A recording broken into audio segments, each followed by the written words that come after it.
मैं ऐसे ही इंसानी फितरत के बारे में सोच रही थी कि सब अगर हमारे पास कोई एकदम परेशान, दुखी, गिड़गिड़ाता हुआ हमारे पास मदद के लिए आए, तो हम एक अनजानी सी खुशी के साथ उसको कहते हैं कि हम तुमको मदद करेंगे, तुम बिल्कुल चिंता नहीं करो। पर अगर वो इंसान एक्सेप्ट कर ले अपनी सिचुएशन को और सोचे कि दुख सुख तो सृष्टि का नियम है, मेरे ही किसी कर्मा का रिटर्न इस दुख के रूप में आया है और अब मुझे इससे खुद भी निकलना है और जो मुझ पर डिपेंडेंट है उनको भी निकालना है, और फिर वो खुद ही सिचुएशन को संभालता हुआ दिखे और अननेसेसरी किसी से मदद नहीं ले रहा है और हमें दिख रहा है कि वो बहुत नॉर्मल है, खा रहा है, पी रहा है, अच्छे कपड़े पहन रहा है, घूम रहा है, तो कहीं ना कहीं जो हम उसको कह रहे थे कि जब वो रोता हुआ हमारे पास आया था कि हम तुमको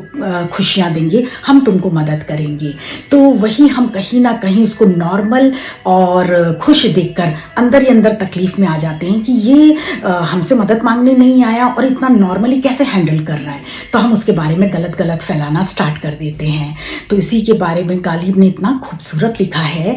कि सवाल जहर का नहीं है, वो तो मैंने पी लिया, लोगों को तकलीफ तब हुई जब जहर पीकर भी मैं जी लिया।